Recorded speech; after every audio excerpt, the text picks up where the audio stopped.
السلام علیکم ورحمۃ اللہ وبرکاتہ نحمدہ ونصلی علی رسولہ الکریم اما بعد فاعوذ باللہ من الشیطان الرجیم بسم اللہ الرحمن الرحیم رب اشرح لی صدری ویسر لی امری واحلل عقدۃ من لسانی یفقہوا قولی ربی زدنی علما۔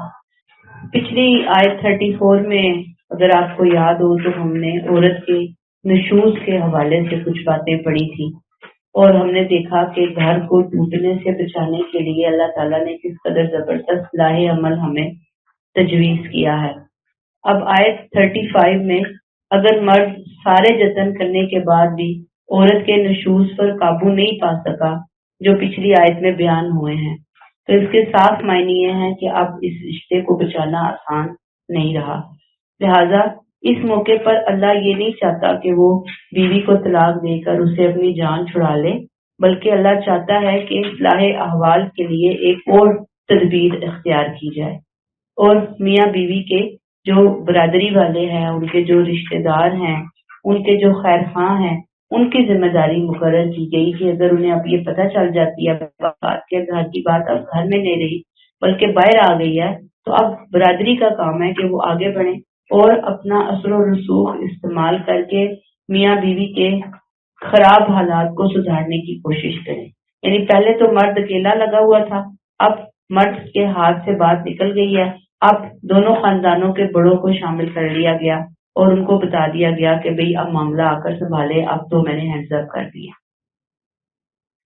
کن الفاظ کے ساتھ اللہ فرماتے ہیں خفتم شقاق بینہما فابعثوا حکما من اہلہ وحکما من اہلہا، اگر اس کے بعد بھی صورتحال بہتر نہ ہو بریکٹ میں آئے گا بریکٹ کلوز تو تم لوگوں کو میاں بیوی کے درمیان علیحدگی کا اندیشہ ہو تو ایک نمائندہ یعنی منصف مرد کے رشتہ داروں میں سے اور ایک نمائندہ عورتوں کے رشتہ دار عورت کے رشتہ داروں میں سے مقرر کر دو۔ خفتم یہ تمہیں ڈر ہو گیا، یعنی معاملہ اب فیملی کے بڑوں تک چلا گیا یا معاشرے کے ذمہ دار لوگوں تک چلا گیا یا اسے آگے بڑھ کر گورنمنٹ تک پہنچ گیا، کورٹ تک معاملہ پہنچ گیا، انہوں نے کورٹ میں جا کے کہہ دیا کہ ہم تو بسنا، میں بیوی کہتی ہے میں بسنا نہیں چاہتی، مجھے تو اس سے طلاق چاہیے، یعنی معاملہ گریجولی آگے آگے آگے معاشرے کے بڑے سے بڑے کے پاس چلتا چلا گیا۔ اب گھر کے سمجھدار لوگ بڑے جنہیں میاں بیوی کے درمیان جھگڑے اور دوری کا علم ہو جائے اور انہیں پتہ چل جائے کہ اب علیحدگی ہوئی کہ اب ہوئی، اب گھر ٹوٹا کہ اب گھر ٹوٹا، تو یہ ہے وَإِنْ خِفْتُمْ، اگر تمہیں اس چیز کا اندیشہ ہو تو اندیشہ کس کو ہوگا؟ ان لوگوں کو اندیشہ ہوگا۔ کون ہے یہ؟ گھر کے بڑے ہیں۔ خفتم میں کون آئے گا؟ گھر کے بڑے۔ تو فبعثوا حکما، حکمن مقرر ہوں گے، حکمن فیملی کے سمجھدار، امانت دار، دیندار یہ لوگ ہوں گے۔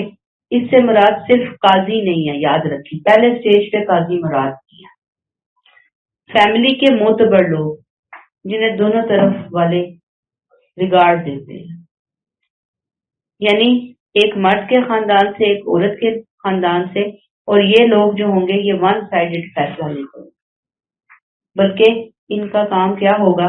دونوں کی شکایت سنیں گے، جس کی غلطی ہوگی اس کو بتائیں گے۔ ہمارے ہاں تو ہوتا یہ ہے کہ دونوں کو کہا جاتا ہے بس ختم کرو، غلطیاں نہیں نکال کے معاملات کو سلجھایا نہیں جاتا، پھر وہ چند دنوں کے بعد دوبارہ وہیں پہ کھڑے ہوتے ہیں کیونکہ معاملات سلجھائے نہیں گے۔ تو یہ کیا کریں گے؟ حکم ایک دوسرے کی طرف کو توجہ دلائیں گے، نرمی اختیار کرو، حل نکالو، کوئی سلوشن نکالو، کہیں نہ کہیں تو سلوشن ملے گا ہی نا، کوئی نہ کوئی تو سینٹرل پوائنٹ آئے گا ہی نا دونوں لڑنے والوں کے درمیان، کہیں نہ کہیں معاملہ گڑبڑ ہوگا، وہ کچھ نہ کچھ سیٹل ڈاؤن تو کروانے کی کوشش کریں گے۔ اللہ تعالیٰ فرماتے ہیں یریدا اصلاح یوفق اللہ بینہما، اگر دونوں اصلاح کے طالب ہوئے تو اللہ ان کے درمیان موافقت پیدا کر دے گا، یعنی حکم کے سمجھانے سے غصہ ٹھنڈا ہوگا، امید ہے ایگو کم ہوگی اور دونوں میں اصلاح کا جذبہ یعنی صلح کا جذبہ یقیناً بیدار ہوگا۔ اور یہ یاد رکھیے کہ حکم جس وقت سمجھانے کے لیے بیٹھے ہیں سارے سترے ہیں میدان میں، بہت ممکن ہے کہ اس سے پہلے بھی دونوں فریقین کے دل کے کسی نہ کسی گوشے میں یہ نیت موجود تھی کہ گھر بچ ہی جائے تو اچھا، گھر نہ ہی ٹوٹے تو اچھا، چاہے جتنا مرضی غصہ ہے، چاہے جتنی مرضی انا آڑے آئی ہوئی ہے، ایگو آئی ہوئی ہے، لیکن دل میں ہے کہ گھر بس ہی جائے۔ اب حکم نے سمجھایا تو وہ ایک دل کے اندر چھوٹی سی چیز موجود تھی، حکم کے سمجھانے سے سمجھوتا آسان ہو گیا۔ تو اللہ کیا کرے گا؟ یوفق اللہ بینہما، اگر وہ خود بھی چاہتے ہیں، اندر نیت ہے، ارادہ ہے صلح کا، کہیں نہ کہیں بالکل تھوڑا سا بے شک، حکم نے آ کر اس پہ مزید سمجھانے کی کوشش کی، اب وہ سمجھنے کی طرف مائل ہوئے تو یہ موافقت اللہ پیدا کر دے گا۔ یہ موافقت کا پیدا ہونا اللہ کی طرف سے غیبی مدد ہوگی۔ اللہ دلوں کے درمیان وہ پل بنا سکتا ہے جو انسانوں کے بس کی بات نہیں ہے۔ یہ پل ہمیں نظر نہیں آتے، لیکن یہ پل اسی نے بنائے ہوتے ہیں، وہ بنا سکتا ہے۔ گویا دوسری طرف بہت بلیغ انداز میں میاں بیوی کو بھی ترغیب دی جا رہی ہے آیت 35 کی روشنی میں کہ اگر وہ اس موقع سے فائدہ اٹھانا چاہتے ہیں، اگر وہ لڑنے کی بجائے سازگاری چاہتے ہیں تو ان کا رب بھی بڑا کریم ہے، وہ انہیں توفیق دے گا، اللہ کی خاص مدد ان کے شامل حال ہوگی اور وہ دوبارہ سے ہم پیالہ ہم نوالا بن جائیں گے۔ یہ اللہ راستے نکال دے گا، اللہ شیطان کو درمیان سے نکال دے گا۔ لہذا حکم کا کام بھی ہے اور میاں بیوی کا کام بھی ہے کہ اگر کہیں دل کے گوشے میں کوئی اصلاح کی گنجائش ہے تو اس موقع سے فائدہ اٹھائے، آگے اللہ نے کام آسان کرنے ہیں۔ اسی آیت کے یوفق اللہ سے توفیق کا قانون بھی پتہ چلتا ہے، جیسے ہم کہتے ہیں نا اللہ جسے چاہتا ہے ہدایت دیتا ہے، تو اللہ یہ دیکھتا ہے کہ کون چاہتا ہے ہدایت دینا، کسی کی نیت کیا ہے ہدایت دینے کے حوالے سے۔ یہاں بھی اللہ کس کو اپنی مدد دے رہا ہے، کس کا راستہ سیدھا کر رہا ہے، کس کے درمیان صلح کروا رہا ہے، یریدا اصلاح، کہ اپنا ان کا ارادہ ہے، وہ آنا چاہتے ہیں تو اللہ بھی ان کے لیے آنا آسان کر دے گا۔ ان اللہ کان علیما خبیرا، علیم و خبیر تو اللہ ہی کی ذات ہے۔ علیمہ، کون واقعی گھر بچانا چاہتا ہے وہ علیمہ جانتا ہے، کون ہٹ دھرمی کر رہا ہے وہ علیمہ جانتا ہے، کون سچا ہے کون جھوٹا ہے، حکم انصاف کر رہے ہیں یا ناجائز طرفداریاں کر رہے ہیں، اس جھگڑے میں کس کا کیا رول ہے، یہ سب علیمہ کو پتا ہے، کیونکہ وہ علیمہ ہے، صحیح معنوں میں علیمہ، اس سے کوئی چیز چھپی ہوئی نہیں ہے، اور خبیرہ بھی ہے، باریک بین ہے، پوری طرح خبر رکھنے والا ہے۔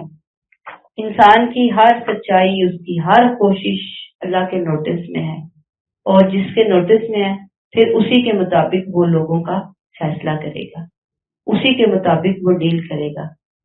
چاہے بظاہر لوگ آ کے بیٹھے ہوئے ہیں بڑے پھنے خان بن کے کہ جی ہم صلح کرا رہے ہیں، لیکن ان کے دلوں میں ان کی نیتوں میں کیا ہے اللہ کو سب پتہ ہے، علیمن خبیرہ جانتا ہے۔ تو جو جس نیت سے بیٹھا آ کر اللہ اس کی نیت کے مطابق ہی وہاں پر اثر ڈالے گا ان چیزوں کے اندر۔ میاں بیوی کا کیا کی سوچ ہے اللہ کو معلوم ہے، اللہ اس کے مطابق معاملے کو آگے لے کر چلے گا، وہ علیمن خبیرہ ہے۔ آگے آ جائیے آیت نمبر 36، وَاعْبُدُوا اللَّهَ وَلَا تُشْرِكُوا بِهِ شَيْئًا، تم سب اللہ ہی کی بندگی کرو، اس کے ساتھ کسی کو شریک نہ ٹھہراؤ۔ اب پچھلی سورہ شروع ہوئی ہے، معاشرتی احکام اور ہدایات کا سلسلہ شروع ہو پڑا۔ اب آیت 36 اور آگے کی آیات میں وہ سلسلہ جو معاشرتی احکام اور ہدایات کا تھا وہ روکا گیا ہے۔ اب یہاں سے آگے خاتمہ باب کی آیات سمجھے، ایک طرح سے یعنی باب نہیں، وہ ایک ٹاپک جو ہے وہ ختم ہو رہا ہے۔ جس طرح اللہ سے ڈرتے رہنے کی ہدایت سے اس موضوع کا آغاز ہوا تھا، ایسے ہی اللہ کی عبادت کرتے رہنے کی ہدایت پر اس کو ختم کیا جا رہا ہے، یعنی موضوع ختم ہو رہا ہے۔ یہاں پر اللہ سے ڈرو، پھر احکامات آگے، اب پھر اللہ کی عبادت کرو، پورا ایک پیکج ہے جو کہ یہاں پر آ کر روک دیا گیا۔ کیا کن الفاظ کے ساتھ؟ وَاعْبُدُوا اللَّهَ، سورہ البقرہ آیت 83 ہم سیم یہی پیغام پڑھ کر آئے ہیں.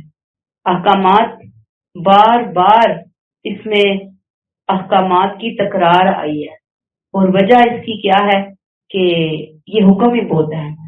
اللہ چاہتے ہیں کہ اس کے بندے ان احکامات کو جانیں اور اپنی زندگیوں کا حصہ بنائیں. اب یہاں پہ اللہ تعالیٰ کیا کہہ رہے ہیں؟ وَاعْبُدُوا اللَّهَ وَلَا تُشْرِكُوا بِهِ شَيْئًا. اللہ کا حق کتنا بڑا ہے؟ دنیا میں ہر رشتے میں سب سے بڑا حق اللہ کا ہے.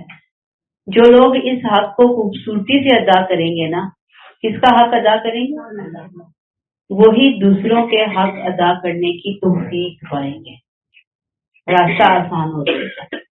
چنانچہ اللہ نے سب سے پہلے جس حق کی ادائیگی کی یاد دہانی کروائی وہ کیا ہے؟ وَاعْبُدُوا اللَّهَ. اللہ کا حق ادا کرو. پھر آپ یاد رکھیے کہ سورہ نساء آیت 36 کے زیادہ تر احکامات کوئی نئے حکم کے طور پر نہیں آئے. جیسے میں نے آپ کو بتایا کہ پیچھے بھی ہم بارہا یہ احکامات پڑھ کر آئے ہیں. آل عمران میں بھی ہم نے کئی جگہوں پہ پڑھا، تاکہ یہ ہمیں پتہ چلے کہ اللہ کا پسندیدہ مسلمان وہ ہے جو اللہ کو ایک مانے اور اللہ کی مانے، اللہ کے سامنے جھکے، اللہ کے بندوں سے محبت کرے. تو مختصر کیا ہے کہ ایک اللہ کی عبادت اسلام کی پہلی اہم ترین بنیاد. ایک اللہ سے ہمارا تعلق بالکل مضبوط ہونا چاہیے. وَاعْبُدُوا اللَّهَ وَلَا تُشْرِكُوا بِهِ شَيْئًا. اور اس کے ساتھ شریک نہ ٹھہراؤ. دل میں ایک ہی اللہ کی محبت ہو، اسی پر بھروسہ ہو، اسی کی عقیدت، اسی کی اطاعت. باقی ہر رشتہ اس کے رشتے کے بعد آئے گا، اس کے تعلق کے بعد آئے گا. کوئی رشتہ کوئی چیز نہ اس سے پہلے ہے نہ اس کے برابر ہے. یہ نہیں ہمیں سمجھ آتی ہے کہ بات ذہن میں رکھیں.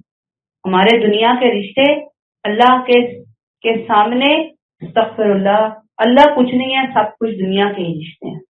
اس کو آپ فیل کریں گے. مختلف مواقعوں پہ ہمارے ٹیسٹ ہو رہے ہوتے ہیں، اندازہ ہو رہا ہوتا ہے کہ اللہ کہاں ہے. اصل میں تو اللہ کہیں نہیں ہے، اصل میں رشتہ ہے. یہ محبتیں اہم تھی. اللہ نے وَلَا تُشْرِكُوا بِهِ شَيْئًا کہہ کر پیچھے کہا نا وَاعْبُدُوا اللَّهَ، ایک اللہ کو پکڑ لو، ایک اللہ کی مان لو. اور پھر اس کے بعد اللہ نے ہر طرح کے شرک پہ لکیر پھیر دی، کراس پھیر دیا. اس کا کوئی پارٹنر نہیں ہے، اس کا کوئی حصے دار نہیں ہے. اور ساتھ ہی آپ دیکھیں گے کہ آگے چل کر ہم پڑھیں گے کہ اللہ نے شرک کو ظلم عظیم قرار دیا. سورہ لقمان میں بھی ہم پڑھیں گے جا کر. اور یاد رکھیے کہ شرک صرف بتوں کی پوجا کرنا نہیں ہے، بلکہ کسی انسان سے، کسی چیز سے، اللہ سے زیادہ، اللہ سے بڑھ کر لو لگانا، امیدیں وابستہ کرنا، ان سے ڈرنا، ان سے محبت رکھنا، ان پر بھروسہ کرنا، ان کو سہارا سمجھنا، یہ تمام شرک کی قسمیں ہیں. یہ سمجھنا کہ اللہ بھی نقصان پہنچا سکتا ہے اور کوئی اور ہستی بھی نقصان پہنچا سکتی ہے، اللہ بھی فائدہ دے سکتا ہے اور کوئی اور ہستی بھی فائدہ پہنچا سکتی ہے، یہ تمام کا تمام شرک ہے. اپنے خالق اور مالک کا شکر ادا کرنے کی بجائے اگر کسی اور کا شکر ادا کرنے کی طرف جائیں تو یہ بھی بے وفائی ہے اور یہ بھی شرک ہے. ایک حدیث ہے بخاری کی، آپ صلی اللہ علیہ وسلم نے فرمایا کہ اللہ کا اپنے بندوں پر حق یہ ہے کہ بندے خاص اس کی عبادت کریں اور اس کے ساتھ کسی کو شریک نہ ٹھہرائے. جب بندے یہ کام کر لیں تو پھر بندوں کا اللہ پر حق ہے کہ وہ انہیں عذاب نہ کرے. دوسرا حکم وَبِالْوَالِدَيْنِ احسانا، ماں باپ کے ساتھ بہترین برتاؤ. یہاں پھر سورہ البقرہ آیت 83 اس کو یاد کر لیجیے گا. تفصیل ہم نے وہاں پڑھ لی. اللہ نے اپنے حق کے بعد انسانوں میں دوسرے نمبر پہ جن رشتوں کا حق رکھا وہ والدین کا حق ہے. والدین کے ساتھ اچھا برتاؤ. یہ تفسیر وہیں سے ہی آپ سنیں گے، میں ڈیٹیل میں نہیں جاؤں گی. وَبِذِي الْقُرْبَى وَالْيَتَامَى وَالْمَسَاكِينِ، اسی طرح رشتہ داروں، یتیموں، مسکینوں، ان تمام لوگوں سے اچھا سلوک.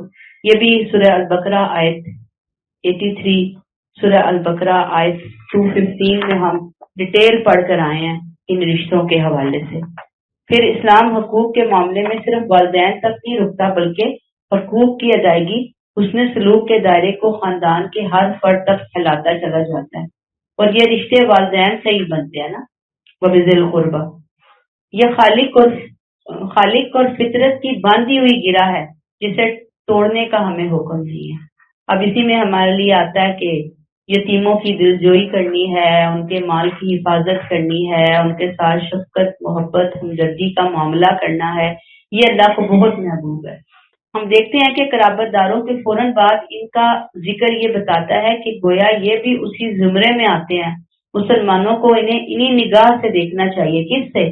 وَبِذِی الْقُرْبَى وَالْیَتَامَى، یتیموں کو کس نگاہ سے دیکھنا ہے، کس نگاہ سے ان کی خدمت کرنی ہے، کس نگاہ سے ان کی کیئر کرنی ہے، کس نگاہ سے ان کی سرپرستی کرنی ہے، جیسے کسی اپنے قریبی رشتے کی کر رہے ہو، حالانکہ اس سے تعلق کوئی نہیں ہے، لیکن ایک اس کا حق رکھ دیا گیا ہے۔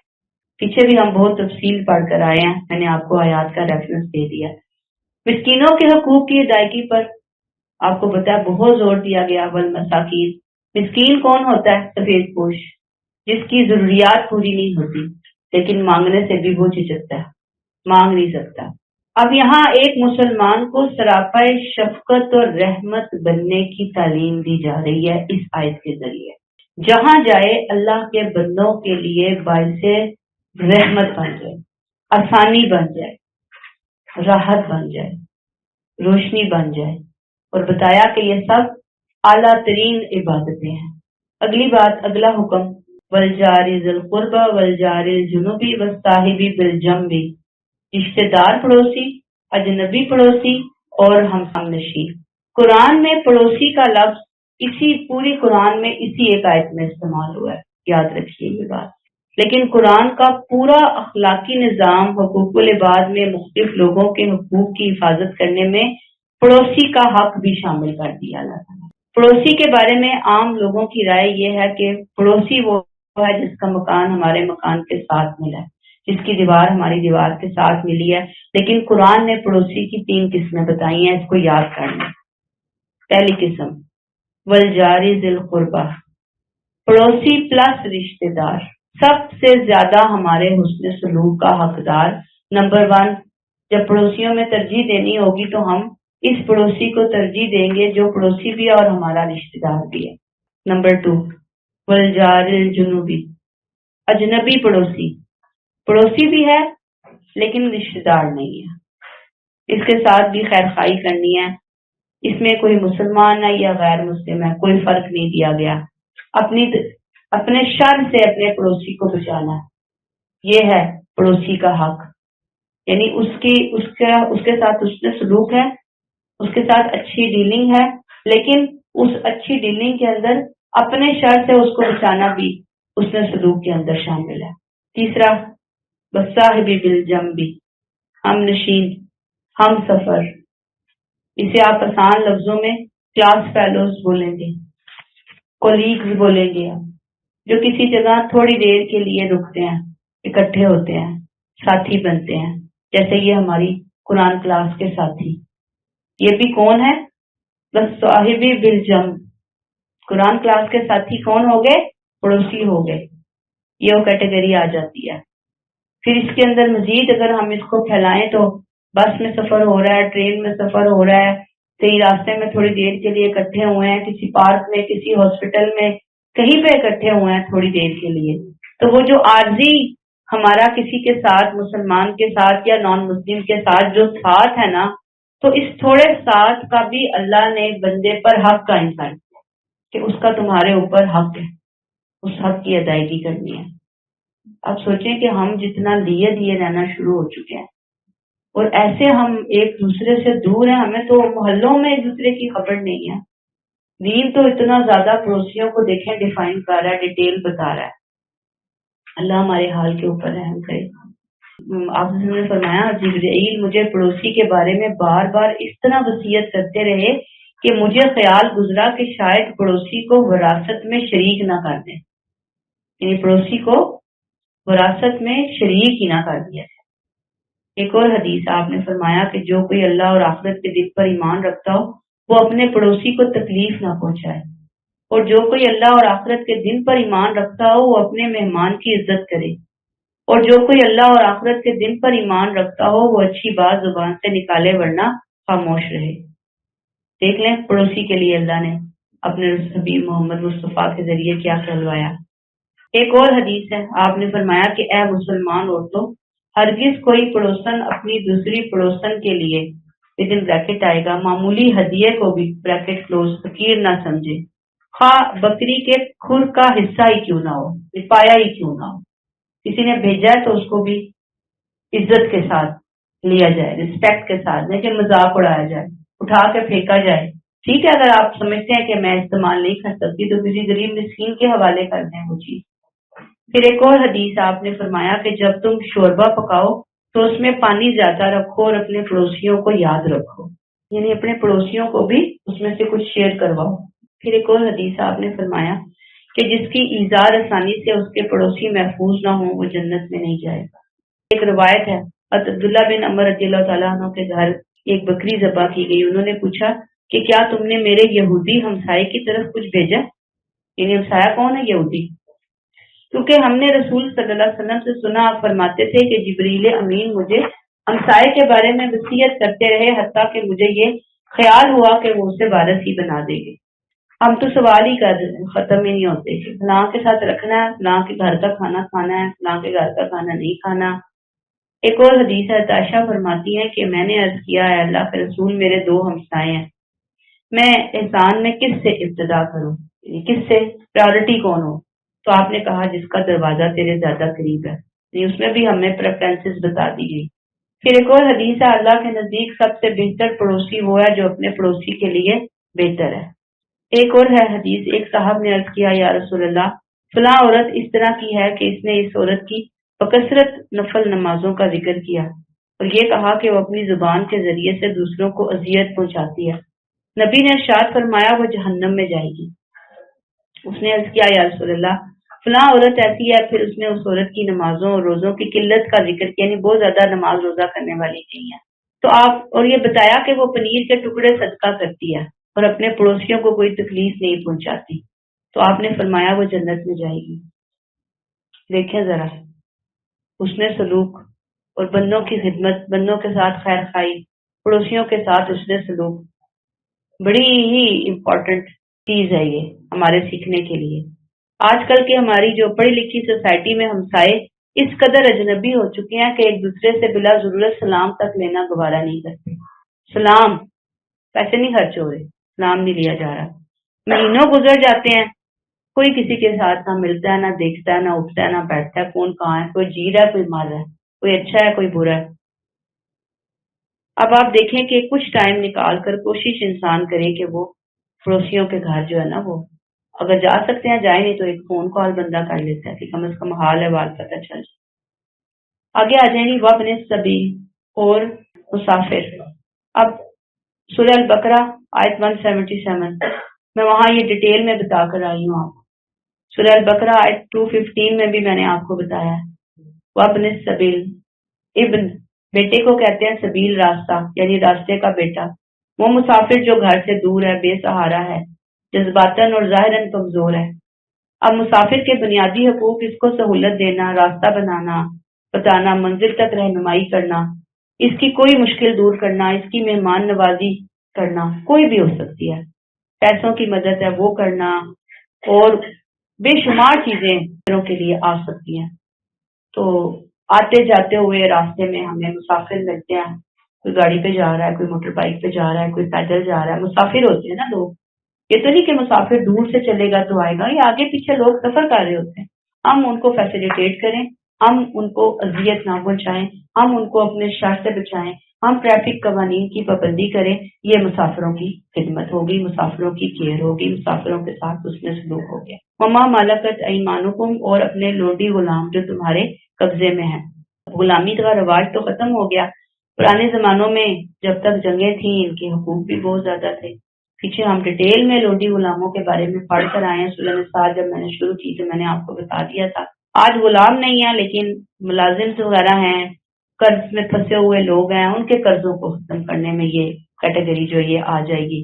اس کے علاوہ ہمارے ہاں جو ڈرائیور ہوتے ہیں، چوکیدار ہوتے ہیں، ہماری دکان کے ورکر ہوتے ہیں، ہمارے ہیلپر ہوتے ہیں، ہاؤس میڈ وغیرہ ہوتی ہیں، سب اس کیٹیگری کے اندر آ جاتی ہیں کہ ہم ان کی کیئر کریں۔ فرمایا ان اللہ لا یحب من کان مختالا فخورا، بے شک اللہ مغروروں اور بڑائی مارنے والے شیخی خوروں کو پسند نہیں کرتا۔ ان تمام نیکیوں کو کھا جانے والا جرم تکبر اللہ نے یہاں بتا دیا۔